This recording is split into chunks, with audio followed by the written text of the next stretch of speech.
Alright, what is up, everybody? Welcome to the Fantasy Dads Monday Night Preview. I'm Ryno, and I'm by myself tonight. And I'm kind of excited. I haven't streamed solo in a long time since I did the Apex streams and everything on Twitch. So, if you're out there watching, make sure you guys hit that like button for me. Get this out there. We'll be talking about some injuries and stuff. We got the Monday Night Review. We got some questions we can answer if you guys have any. Feel free to ask. Let's get going. It's going to be a show we do every week now, moving forward. One of us will be going live, going over some stuff. But it's just me.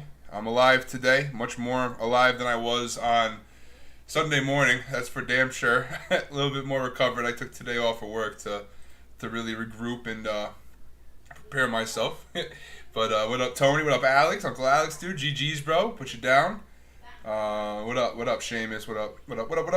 Guys, if you are watching, any questions you want to ask, feel free to ask them. We got Seamus's spread picks on the left side of me. Right, that would be your left side. Your prop bets and all that good stuff. But let's just jump right into it. Let's just jump right into the injuries, man. We had a bunch this week, pretty significant injuries. We had AJ Brown exited early with a hamstring, something got to monitor this week. Justin Herbert supposed to be okay. At the end of the game, he hit his throwing hand on a Chiefs player. Should be fine. Juju left with a rib injury. Sterling Shepard and Darius Slayton got ruled out in the game after they left. James White was carted off, which could be big implications. Same with KJ Hamler, tore his ACL. That dropped today. Another Broncos receiver going down. Elijah Moore suffered a concussion. CMC, got some good news about him. He's expected to return in 2 weeks. So that's great news. Scotty Miller is expected to miss significant time. Moose let me know about that before the show. Could be some Tyler Johnson or Cameron Brate to be getting some looks now. But as for injuries, we saw Gronk exit the game. He did come back and receive a target in the red zone, so he should be fine as well.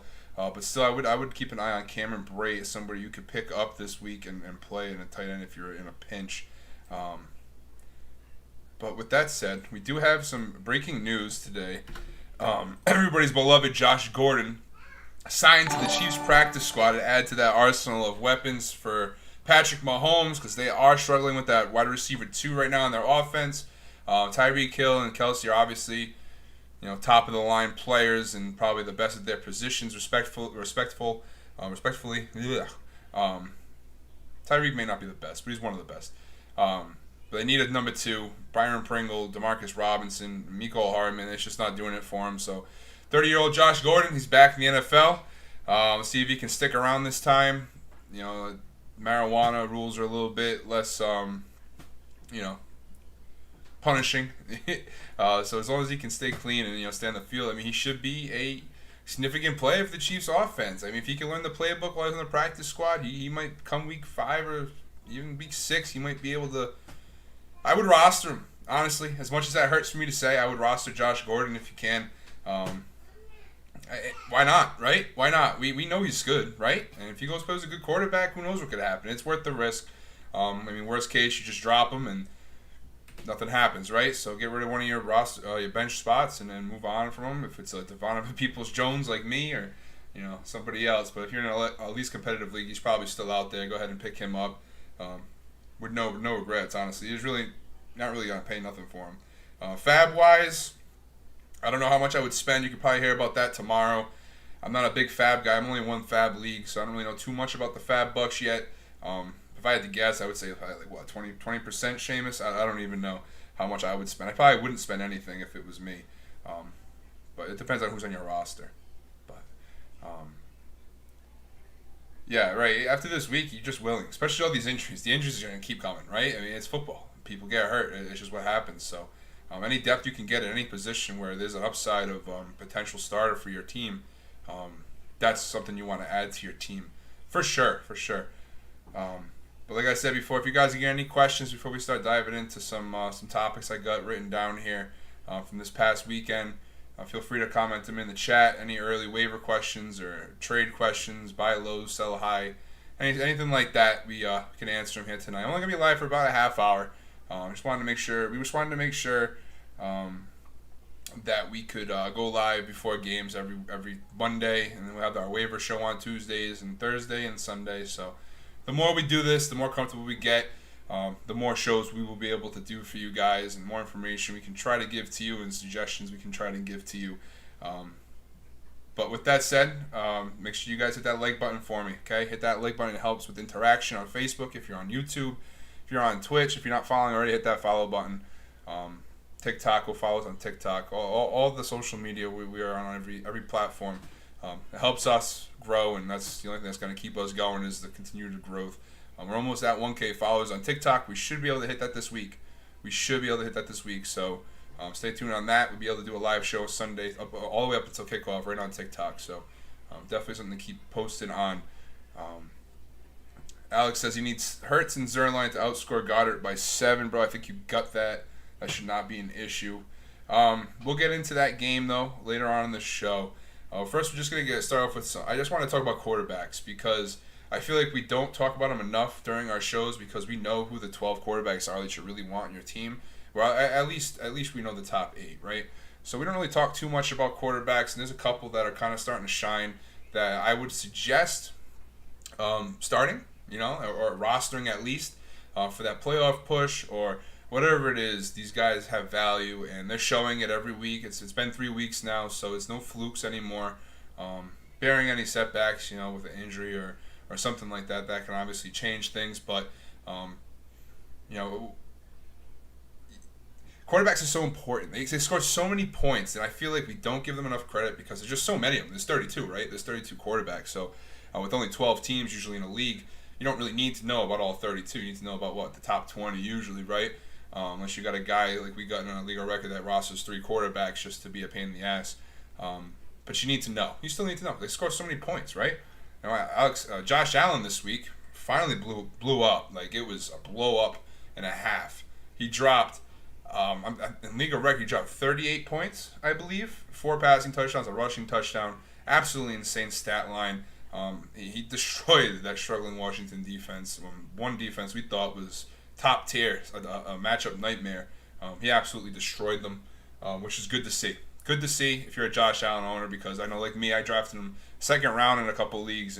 With that anticipation of him scoring 30-plus points a week, that's what you're looking for, and hopefully he can continue that trend. Because we Josh Allen believer over here myself, so hopefully we can keep that rolling for us. Also, Kyla Murray. I know a lot of people had messaged us, and people had talked about it. Yeah, Legacy League got a clean 48 because the bonuses, yeah. Right.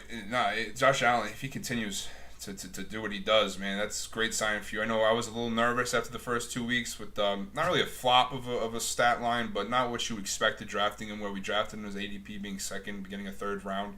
But I'm a lot happier now knowing that he can easily just do that every week, especially against Washington's defense. I know they're not what we thought they would be, and they're struggling tremendously, but still, nonetheless, he absolutely shredded them.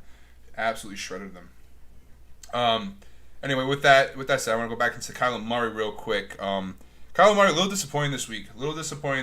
Actually, very disappointing this week. He really didn't perform up to the par we usually expect, and we usually what we want. He was the number 1 quarterback heading into the week. I believe he still will be after his 2 massive weeks, week 1 and week 2. But I'm not concerned. He'll be fine. Definitely he will be fine. I know the Jaguars was a matchup. We were like, oh, cupcake. We're all over that. The schedule gets a little tougher after that, playing the Rams next week. I would not be concerned. That team is absolutely stacked. Even though he had a pretty tough week, he still managed to pass for over 300 yards, and he ran it in to kind of save the day. He still ended up, with a serviceable fantasy output with, I believe it was 16 points. Some leagues with bonuses, he had a little bit more because of 300 yards, but that's exactly why you should not be concerned. It was a lot of defense for Arizona, so don't worry about Kyler. Kyler's just fine, MVP candidate still. So moving forward, Kyler's obviously still QB1, and a guy you can look forward to getting you a lot of points every single week. So moving forward, another guy I wanted to talk about real quick was we had a question on the show on Sunday, It was Justin Herbert over Tom Brady, and I said to start Justin Herbert, and I am happy I did. I hope you did, Pizza, if you're here. I hope you did start him. I was right about Tom Brady. I knew that they were going to try to run the clock, but unfortunately they couldn't control the Rams' offense as they just absolutely torched them. Through the air, Matt Stafford's looking like an absolute animal. Another person I'm going to be talking about here in a couple seconds. But Justin Herbert looking like what he was supposed to. Mike Williams is really performing well. He's got some serious talent surrounding him with Mike Williams, Keenan Allen, even Jalen Guyton got open. Got a big pass interference play at the end of the game. They had to really put them in the winning position. So Justin Herbert looked great. Looked absolutely phenomenal. As for Tom Brady, comes to Foxborough next weekend. As you guys know, that's a massive game for us Patriot fans and for pretty much the whole NFL. He played 20 years in New England. So that's another guy you might not want to be too concerned about. He'll be just fine. He was without Antonio Brown this week, one of his safety outlets. So he will return. They did lose Scooty Miller, like I said before, but that's not that significant of an impact to that offense as not having AB. So Tom Brady will be fine as well. He's still a top 10 quarterback. Herbert's top 5 in my opinion. So moving forward, I'm happy you got that. That combination is going to be great for you. You're not going to really ever have a bad start as long as you pick the matchups right. But this week, Herbert was a great play. DFS, I think it was like 6,800. So, I mean, it was great output and exactly what you're looking for from Justin Herbert. All right, so there's two guys, though.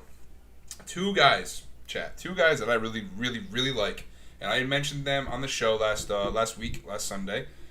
Derek Carr being one of them. Yeah, Herbo was fully loaded. He absolutely torched.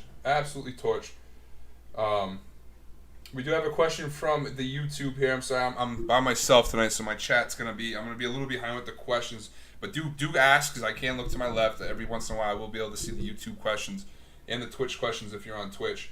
You just gotta give me a few moments.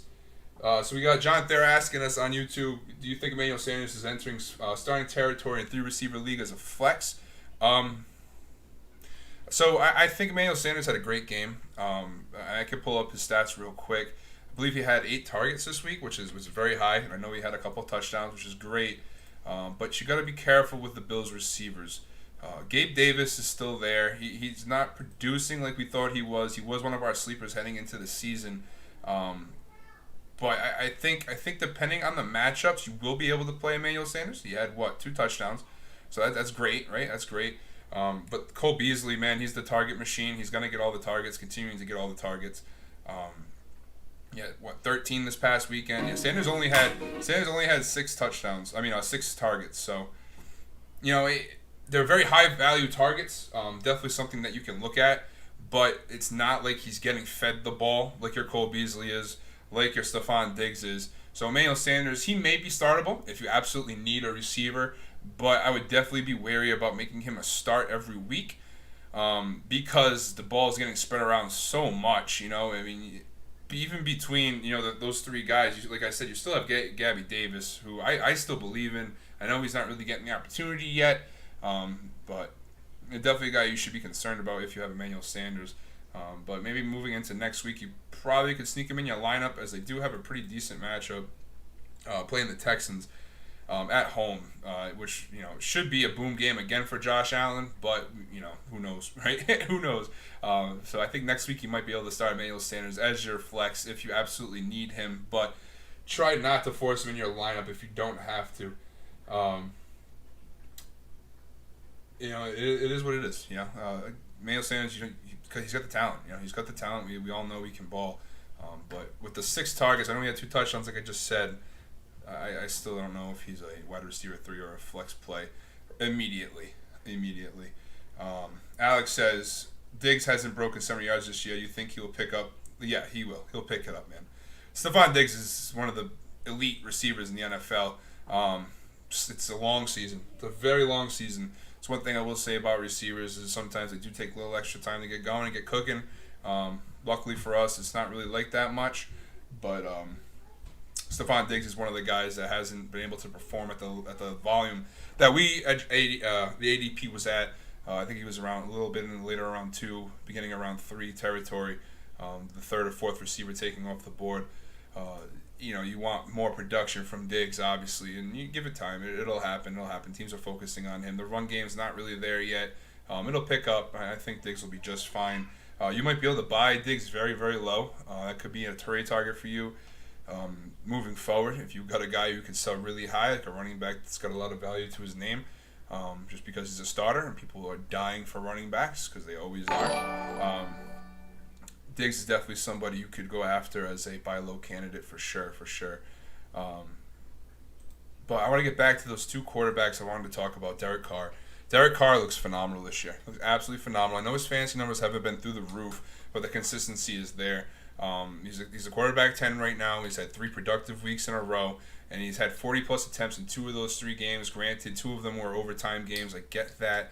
But at the same time, the Raiders are throwing the ball a lot, and that's great. And that's what you want from a quarterback in fantasy football. You want the potential, and Carr is not a slouch. He's good, so there's a reason why they're throwing the ball so much. Even with the running back that they signed, Kenyon Drake, they brought in Peyton Barber, who had a decent game this week. Don't forget, he had over 20 points. And Josh Jacobs being banged up already, week 3. So Derek Carr is going to have plenty of opportunity to continue to throw the rock and produce tons of points for you in a productive way. With a very safe floor for a quarterback, like we were talking about before. Quarterbacks get tons of points, and it's very undervalued in fantasy football, always is, but they're always the ones that end up winning you a league. Kirk Cousins being another one who we're going to talk about here in a second. But Derek Carr is providing productivity for Bryan Edwards is a guy you could roster. He should be rostered. If he's not, you're in the 20% of the leagues that he's not. Hunter Renfrow, another guy that you could roster and even start in a PPR format. He had another game over, I think he had, I want to say the right number here, 11 catches, I believe, this week and a touchdown. So he's had double digits as well. And obviously he's got Darren Waller, another great fantasy player and great player in the NFL that you could, he utilizes. So Derek Carr is an interesting guy to keep your eye on. He's in contention for MVP. He's playing very well, very, very well. Raiders are 3-0. As crazy as that sounds to us, but they are. And Carr looks like he's on a mission this year. So that's one guy that I would honestly suggest picking up this week. Him and this guy right here, Kirk Cousins, a quarterback 6 right now, and they are throwing the ball a lot. And Dalvin Cook was banged up, didn't play this week, and he was still able to put up 20 plus back to back. This is the second week in a row putting up 20 plus. He's got some serious talent at receiver with Justin Jefferson and Adam Thielen.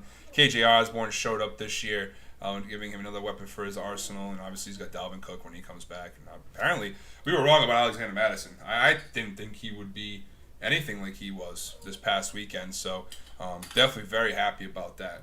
Very, very happy about that. If you were able to get some stock in Alexander Mattison as a handcuff for Dalvin Cook, you should be very happy about that. Or even if you don't have Dalvin Cook, he's going to be an RB2 for you if he is playing Alexander Mattison, that is. So be happy about that. That's about it. If anybody's out there has any questions about quarterbacks, I'd love to answer them for you.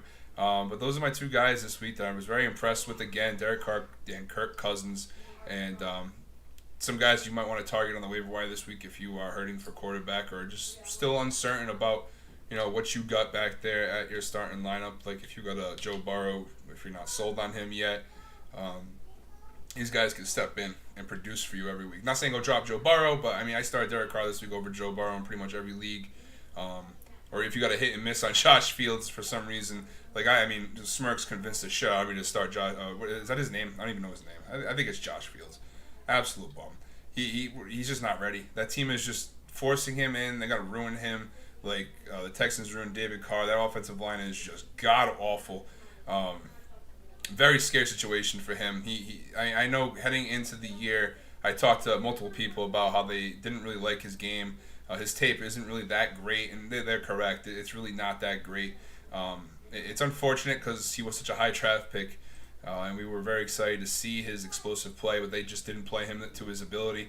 He was held in the pocket. He got sacked. I don't even 9 times I think he got sacked, more times than he completed a pass, which is insane. So if you tried the Josh Fields experiment, go ahead and drop him. I don't think even if he has a decent week, you don't want to take that risk because it's just not worth it at this point. I would rather have Jameis Winston.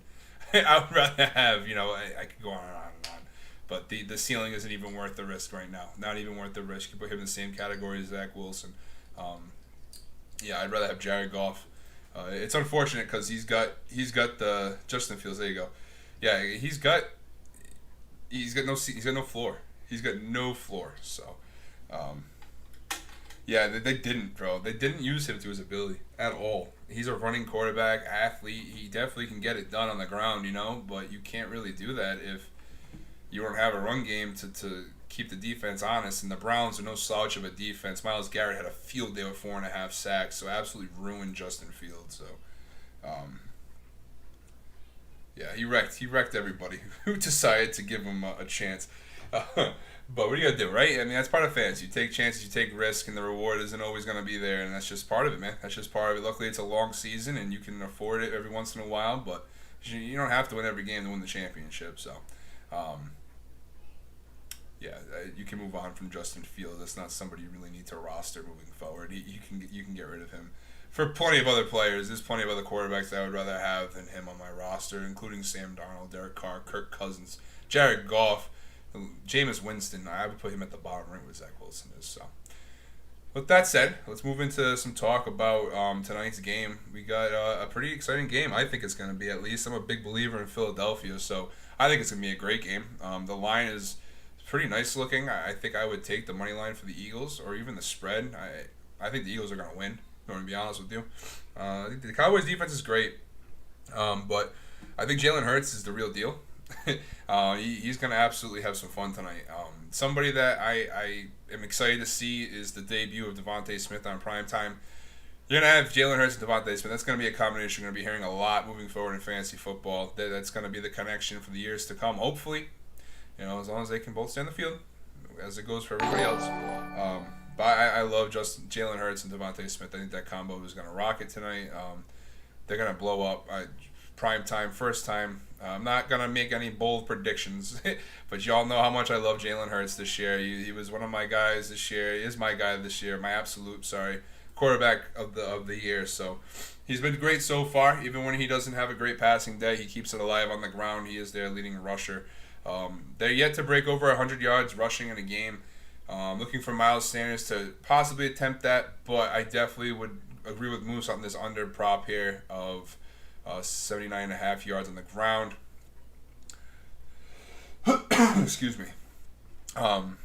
It's an interesting stat because heading into the year we looked at the Eagles team and they totaled over 100 yards rushing. I'm sorry, as a leading rusher they haven't had one over 100 yards, which is something to be said. Especially with a running quarterback, you'd think they would have had one by now, right? But they haven't. I'm almost positive they haven't. I want to double check. I'm almost positive they didn't. No, they haven't. Okay, cool. We're good. I'm not talking on my ass yet. But Jalen Hurts keeps the ball alive on his feet. I'm very excited to see him on prime time. Alex says he's taking the Cowboys, but I do need a decent night from Jalen. Yeah, I think you're gonna get one, man. I really do. I think he's gonna break the over here, over 306 total yards for sure. That's nothing. That's 200 yards passing, 300 yards passing, and he's gonna run the ball just fine. Dallas, it's a potential for a high-scoring game here, yes, but it's divisional. 51.5. I'll probably take the over here. I do think there'll be some explosive plays tonight from the Cowboys, and Hurts is going to have to play catch up and keep up with this dynamic offense of Dak Prescott and CeeDee Lamb. So I think he'll be just fine with Jalen Hurts. I think Miles Sanders also is going to be a good play tonight. I know he won't get over 100 yards on the ground, but in the passing game he will be used a lot, I believe. Dallas has some problems keeping up with a running back out of the backfield. So that's another guy that you should be fine playing tonight. I mean, you probably already have him in your lineup. You draft him to be RB2 at least, right? So you should be just fine with him. And another thing I'm excited about tonight, I'm not a Zeke owner anywhere in fantasy, which I'm happy about because this is what made me really nervous, and that's Tony Pollard. Tony Pollard is about 50-50 right now. With him, he leads the team in rushing. Only running back on the roster. There's only been 2 games, but he's the only one that's broken the 100-yard mark, so that's good. Dallas seems to really, really like him in the passing game as well, which makes me nervous.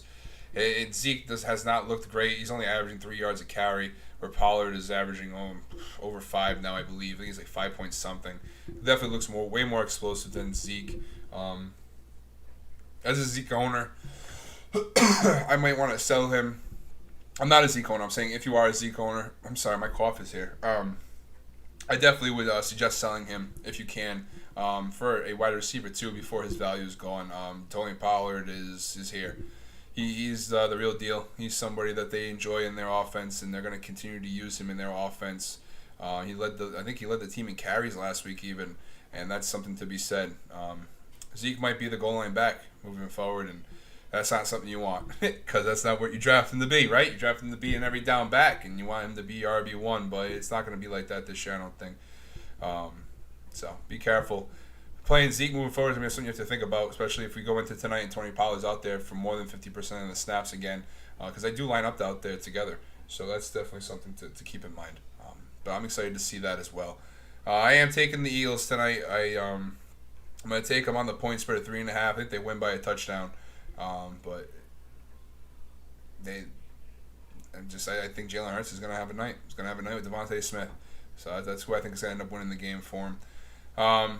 But that's going to do it. We just wanted to go live for a quick little half hour, quick over the injuries, talk a little topic about quarterbacks, and get you guys ready for the night game here. If you are watching, I hope you guys enjoyed it. Give us a like. Let us know some feedback. Let us know if you think this is a good idea, if we should just not do this anymore. Anything helps.